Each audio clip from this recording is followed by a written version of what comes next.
My name is Josipa and you are listening to the SBS Learn English podcast, where today we are practicing phrases to help us negotiate our salaries. To negotiate something means to have talks and reach an agreement on something. So it can be very useful to know phrases to help us negotiate our salaries because many of us have to bring home the bacon. Not that kind of bacon. To bring home the bacon is another way of saying to earn a salary, which you can then use to buy bacon. For example, you could say, I really don't feel like going to work today, but someone's got to bring home the bacon. Thanks, Claire. Alan is also with us today, and the two of them will help us practice phrases we can use to negotiate our salaries. Because, let's be honest, we all want to earn more, and nobody wants to be paid peanuts. If you are being paid peanuts, it means that you are being paid very little. You have a low salary or wages. By the way, a wage is a fixed regular payment earned for work or services, typically paid on a daily or weekly basis, while salary is also a fixed regular payment, but typically paid on a monthly basis and often expressed as an annual sum made by an employer to an employee. Let's hear what Claire and Alan prepared for us today. In this dialogue, Claire is an employer who has offered Alan a job, but he is not happy with the salary she is offering. Let's see how he deals with the situation. I'm excited about the prospect of working here, and I know I'll be able to contribute a lot to the company. I really appreciate your offer, but based on the going rate for someone with my skills and experience, I'm looking for something in the upper end of that range. Well, Alan, we look forward to working with you. But the salary we offer is fair compensation and what we have budgeted for this role. Can you move at all on that figure?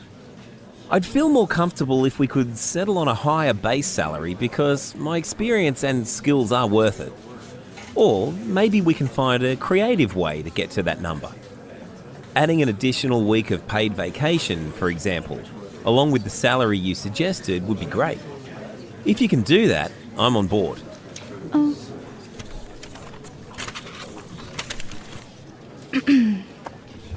Okay, Alan. Let me see what I can do. Thanks, Claire. I appreciate it. Well done, Alan. There was a moment in that dialogue where I felt he would not get what he wanted. And if you haven't understood everything they said, don't worry. We'll repeat and explain all of the phrases one by one. So let's start. Alan said he is excited about prospect of working there, and he knows he'll be able to contribute a lot to the company. He also said, I really appreciate your offer, but based on the going rate for someone with my skills and experience, I'm looking for something in the upper end of that range. Based on the going rate for someone with my skills and experience, I'm looking for something in the upper end of that range. This phrase shows that Alan has come to a view of what his salary should be based on the market value. That is, on what he knows other people would pay him, and not only based on what he would like to earn. When talking about salaries and wages, market value or going rate is the amount you should be earning based on your job title, years of experience, and skills. Do you know what a salary range is?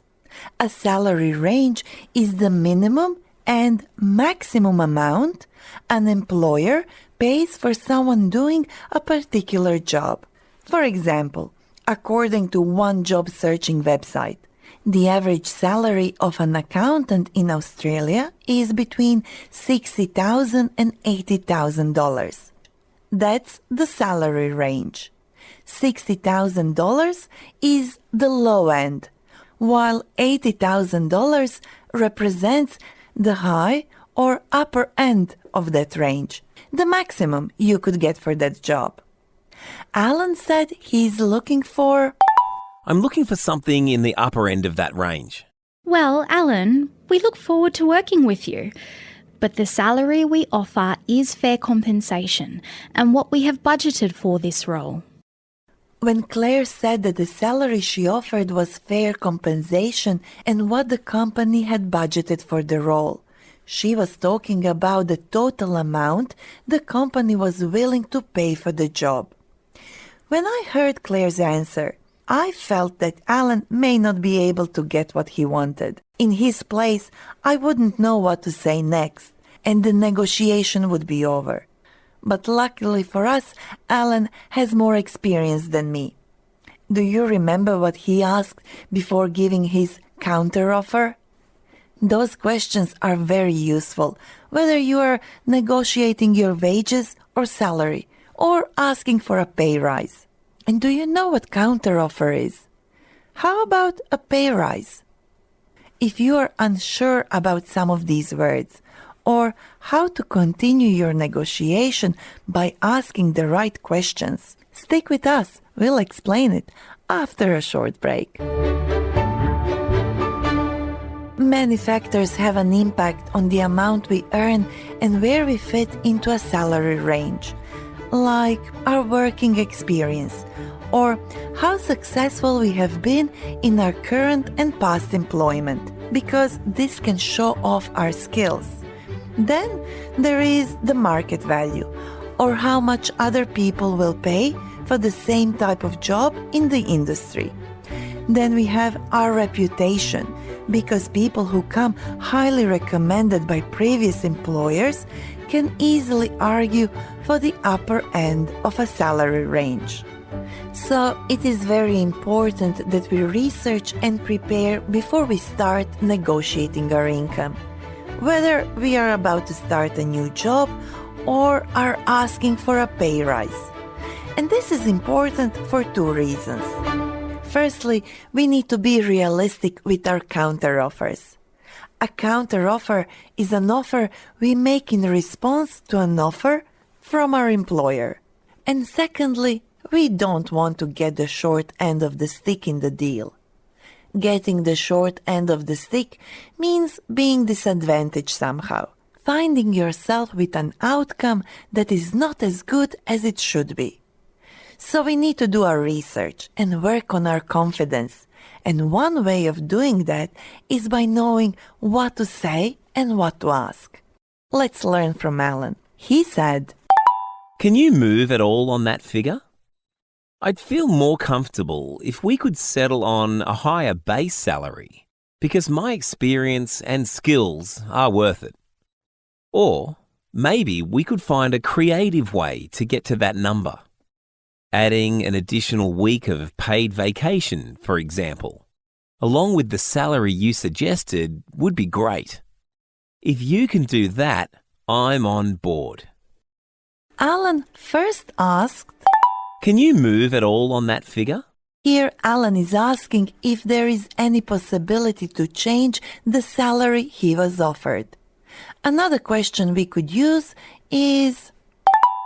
is this salary up for negotiation? But if you don't want to sound too direct, you could say, Is there any room for negotiation?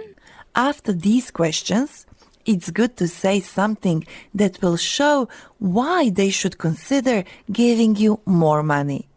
You could use Alan's phrase when he said, I'd feel more comfortable if we could settle on a higher base salary. Another phrase that shows that you are confident and that you have done your research is, My salary expectations are in line with my experience and qualifications. If your salary is in line with your experience and qualifications, it suits the experience and qualifications you bring to the job. But you know what? Money is not the only thing we can negotiate. We could also ask for other benefits like support for education and training, paid leave, vacation time, and so on. And that's what Alan did when he gave his counteroffer. Maybe we could find a creative way to get to that number. Adding an additional week of paid vacation, for example, along with the salary you suggested would be great. If you can do that, I'm on board. Alan's counteroffer was asking for an additional week of paid vacation. And if you're on board with something, it means you agreed to something or you have accepted it. My guest today is Martika Terpenovska, employment solicitor from the Employment Rights Legal Service in New South Wales. Hi, Martika. Hi, Josipa. Thank you so much for inviting me. It's a pleasure to have you. Can you please tell us what your organization does? So ELS, which is short for the Employment Rights Legal Service, is a free legal service for migrants and vulnerable workers in New South Wales. And we help with problems like, for example, if you're not being paid the right amount or if you've lost your job unfairly. We also help if someone has experienced bullying or sexual harassment or discrimination at their workplace.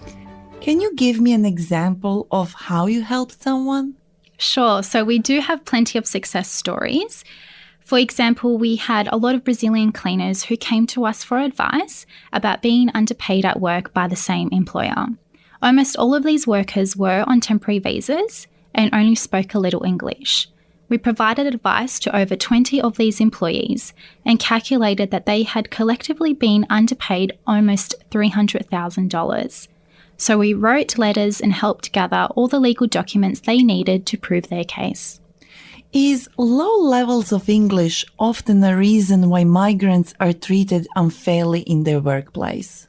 Unfortunately, yes, this is the case, which is why there is a real need for organisations like us who help migrants with problems at work.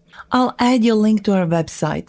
But what about our listeners from other parts of Australia, let's say Victoria, for example? Yes, absolutely. So there is help available for workers outside of New South Wales. One example that does come to mind is JobWatch, which provides free legal assistance not only to Victorian, but Tasmanian and Queensland workers. Across Australia, there are around 170 community legal centres who provide free services to people experiencing financial hardship, discrimination, or some other form of disadvantage, or who are experiencing domestic or family violence. It's great to know that there is help available.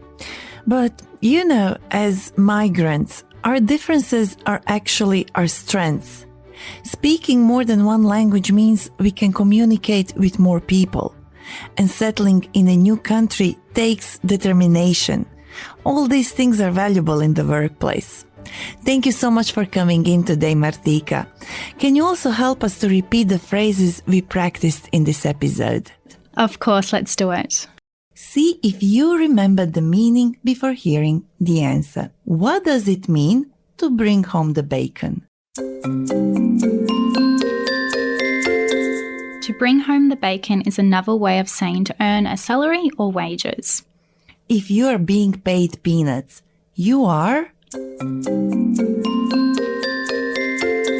If you are being paid peanuts, you are being paid very little. We also heard plenty of useful phrases we can use to sound confident when negotiating our salaries. Now, we don't have time to repeat all of them, so make sure you visit our website sbs.com.au/learnenglish. And in the meantime, let's practice some questions that can help us during the negotiation process. Why don't you try repeating after Alan and Claire? Can you move at all on that figure? Is there any room for negotiation?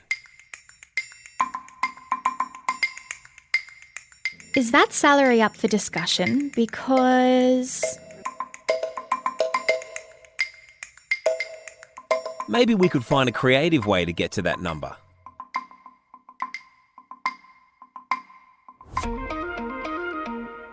I'm Josipa.